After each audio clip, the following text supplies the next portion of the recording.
অনেক অনেক ভালোবাসা দাদা তোমাদের সবাইকে। আমি কোনোদিন এক্সপেক্ট করিনি, আমি যেখান থেকে এক্সপেক্ট করি সেখান থেকে আমার না পেলে কষ্ট লাগে, বাট যেখান থেকে এক্সপেক্টই করি না সেখান থেকে কিছু পেলে আমার বিরাট বিরাট ভালো লাগে। কী বিষয় বলছি বন্ধুরা, আজকে বুঝতেই পারছো রেডি হয়ে গিয়েছি, বেরোচ্ছি একটা জায়গায়। কোথায় বেরোচ্ছি বন্ধুরা, আমার কি বলা ঠিক হবে? বলেই দিই চলো। আমার বলতে, এই ভিডিওটা বানাতে গেলে তো বলতেই হবে না, সেটা কিছু করার নেই, কিন্তু আমার মনে হলো যে একটা থ্যাংক ইউ ভিডিও বানানো প্রচণ্ড জরুরি। আমি যখন যেখান থেকে একটু হলেও সুবিধা পেয়েছি সেখানে আমি সবসময় তাদের নামটা মনে রেখেছি। দেবদা একটা কথা বলে যে তুমি যখনই ছোটোবেলা থেকে যেখান থেকে ওঠো না কেন, তুমি যে তোমাকে প্রথম সুযোগটা দিয়েছিল বা যে তোমাকে সুযোগটা দেয় তার কথা কোনো দিন ভুলে না গেলেই হলো, ঠিক আছে? তার কথাটা কোনো দিন ভুলে যাওয়া উচিত না। তা আমাকে থ্যাংক ইউ ভিডিওটা তো বানাতেই হবে। বন্ধুরা, কালকে রাত্রিবেলা স্বয়ং রানা সরকার নিজে আমাকে ফোন করে এবং তিনি নিজে আমাকে ইনভিটেশন দেয় আজকের ইভেন্টের জন্য। হ্যাঁ, ধূমকেতুর ইভেন্ট, যেটা ক্লোজ ডোর ইভেন্ট হচ্ছে আজকে, সেই ইভেন্টের জন্য ইনভিটেশন দেয়। এটা আমার কাছে অনেক বড় পাওনা।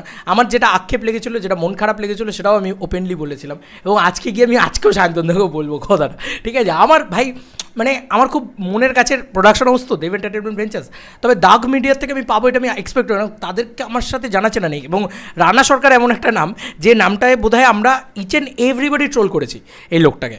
মানে আমরা যারা যারা এই ফিল্ডে কাজ করি প্রত্যেকটা মানুষ কম বেশি রানা সরকারকে তো ট্রোল করেইছি, কিন্তু রানাদা কালকে এমনভাবে মরা যায়, মানে এমনভাবে কথা বলেছে, আমি খুব খুশি হয়ে গেছি।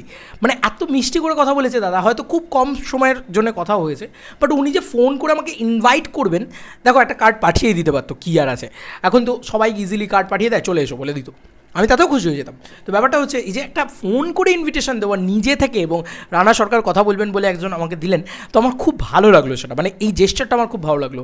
মানে দাগ মিডিয়ার জন্য তো অবভিয়াসলি প্রচণ্ড প্রচণ্ড প্রশংসা রাখি, এবং যেহেতু মানে দেবদাকে নিয়ে এতদিন ধরে কাজ করছি, আমার না কখনো মনে হয়নি যে অন্য কোনো প্রোডাকশন হাউস আমাকে ডাকবে। আমার সাথে দেব এন্টারটেনমেন্ট ভেঞ্চার্স আমার ঘর, ওটা আমি জানি, আর অন্য কোনো প্রোডাকশন আমি কিছু ভাবি না।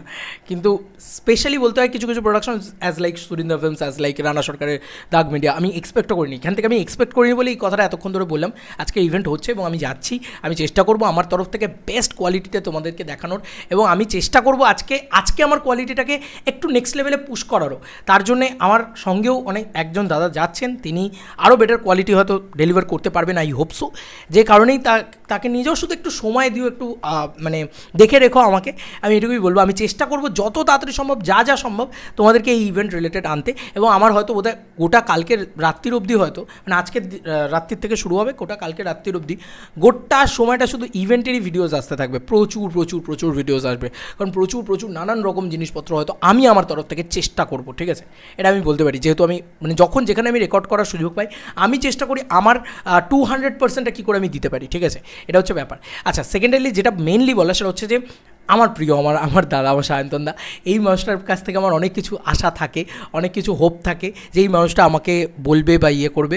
তো এই মানুষটাকে আমার প্রচণ্ডভাবে দরকার, এবং এই মানুষটাকে দরকার শুধু না, এই মানুষটাকে আমার বারবার, হ্যাঁ আমি ওপেনলি বলছি, এই মানুষটাকে আমার দরকার, এবং এই মানুষটা আমাকে কালকে ইনভিটেশন পাঠিয়েছে। আমি ভীষণ খুশি হয়ে গেছি, কারণ এই মানুষটা কিছু পাঠালে আমি খুশি হয়ে যাই, কারণ দেব এন্টারটেনমেন্ট ভেঞ্চার্স বলে কথা আমার খুব কাছের জায়গা, এবং মানে বিশ্বাস করো যখন থেকে শুরু করেছি না, কাছের মানুষ থেকেই আমি প্রপারলি ওনাদের সাথে একদম টাচে কাজ করছি, এবং আজকের দিনে দাঁড়িয়ে এতগুলো ছবি করা হয়ে গেছে এই প্রোডাকশনের সাথে, এত ভালো জেলিং, এত ভালো বন্ডিং হয়ে গেছে, সেটা একটা আলাদা মাত্রায় নিয়ে যায়। ওই জন্যেই মানে তার উপরেই অভিমান হয়। কেন আমি বললাম তার উপরেই অভিমান হয়?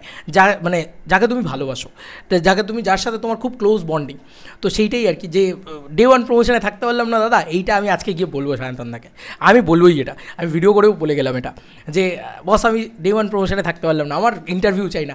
যারা এখনও ভুল বুঝছো, আমি বারবার বলছি আমার ইন্টারভিউ দরকার নেই, আমার দাদাকে দরকার, আমি দাদার সঙ্গে থাকতে চাই, ব্যাস দ্যাটস ইট। যেখানে দাদা যাবে আমি সেখানে থাকতে চাই, বিশেষ করে স্পেশালি সিনেমার প্রমোশনের জন্য, ঠিক আছে? বা যদি সিনেমার প্রমোশন নাও হয়, আমার কিচ্ছু যায় আসে না, আমি দাদার সঙ্গে থাকতে চাই শুধু, সেটা কাজের মাধ্যমে, কাজের সূত্র ধরে হলে খুব খুশি হয়ে যাবে, ঠিক আছে? এইটা হচ্ছে ব্যাপার। Thank you Dev Entertainment Ventures, thank you দাগ মিডিয়া, এটা আমাকে বলতে হতো, আমার এই থ্যাংক ইউ ভিডিওটা দরকার ছিল আমার মনে হয়, কারণ যদি কোথাও গিয়ে অভিমানটাও তোমাদের সামনে তুলে ধরি, আমি খুব এক্সপ্রেসিভ একটা পার্সন, আমি সব কিছু সবার সামনে তুলে ধরার পছন্দ করি আর কি। সে কারণে আমি যদি অভিমানটাও তুলে ধরি, আমার মনে হলো ভালোটাও তুলে ধরা উচিত, ঠিক আছে? আর প্রচুর দেবিয়াসরা বলেছে যে দেবদা তোমাকে ডেকে নেবেই, ঠিক আছে? বা তোমাকে দেবদা একটা আলাদা করে করবে, দেবে, আমি জানি না সেটা কী করবে, বাট আমি এইটুকু বলবো যে দেবদা ডেকে নেবেই, এই কথাটা যারা বিশ্বাস করেছো দেবদার প্রতি, আমিও বিশ্বাস করেছি। আমি জানি যে এই মাসে ইভেন্ট হলে তো নিশ্চয়ই আমাকে বলবে বা করবে, বাট ওই প্রথম দিনের প্রমোশনে না থাকতে পারার একটা আক্ষেপ থেকে গেল। ইন ফিউচার রঘু ডাকাতের ডে ওয়ান প্রমোশন থেকে যেন আমি থাকতে পারি, সে যেভাবেই থাকে না কোনো, ইন্টারভিউ দিতে হবে না, বারবার বলছি ইন্টারভিউ দিতে হবে না, বাট আমি জাস্ট থাকতে চাই তোমার সাথে, ঠিক আছে, যেভাবে হোক। এটা আমি একটা জাস্ট রিকোয়েস্ট রাখলাম দেব এন্টারটেনমেন্ট ভেঞ্চার্সের কাছেই আবার রাখলাম, কারণ আবার বলছি এসবিএফের সাথে যোগাযোগ নেই। এসবিএফ যদি ডাকে সেটা একটা বিরাট বড় কিছু হয়ে যাবে আমার জন্য, মানে আমি জানি না, মানে যেভাবে রানাদা নিজে ফোন করলেন, ফোন করে ডাকলেন, আমার তো খুব ভালো লাগলো ভাই, ভীষণ ভালো লাগলো।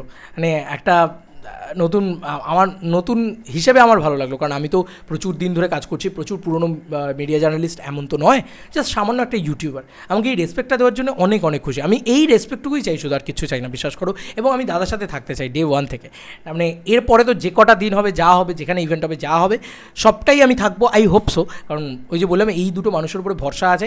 কালকে রানাদার সাথে কথা বলেও আমার এটা মনে হয়েছে যে এই মানুষের উপরে ভরসা করা যায়। এবং সায়ন্তনদা তো আমার মানে খুব ক্লোজ, আমি সেটা জানি যে এই মানুষটার উপরে ভরসা। আমি সবসময় সায়ন্তনদাকে বলি, বস কিছু হলে আমাকে পাঠাবে, কিছু হলে আমাকে দেবে, এই জিনিসটা আমি অলওয়েজ বলি। কারণ মানে আমাকে, মানে আমি সবসময় বলি যে এই মানুষের সাথে থাকতে চাই, এই মানুষের সাথে কাজ করতে চাই, এবং এই মানুষটাকে এনহ্যান্স করতে চাই বেটার কোয়ালিটিতে।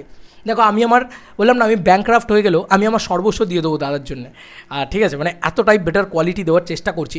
জাস্ট চ্যানেলে নজর রেখো, চ্যানেলে নজর রেখো। আমি মনে হয় এখনও অবধি, আমার মনে হয় one of the best quality এখন অবধি আসবে, এবং ইন ফিউচার আরও বেটার করার চেষ্টা করবো। আমি কথা দিলাম, এটা দেবদা যেরকম বলে না যে আমি আমার রেকর্ড ভেঙে আবার কথা দিলাম যে আরও বেটার করার চেষ্টা, আমি চেষ্টা করবো যে কী করে নিজেকে আবার পুশ করে আরও বড় করা যায়, ঠিক আছে। আর এটা থেকে কিন্তু নো রিটার্ন, মানে এরকম নয় যে একদম বিরাট রিটার্ন চলে আসবে, বাট আমি এইটুকু বলবো যে মানে আয়ের থেকে ব্যয় হবে বেশি, কিন্তু আমি দাদার জন্য করবো শুধু এটা, ঠিক আছে।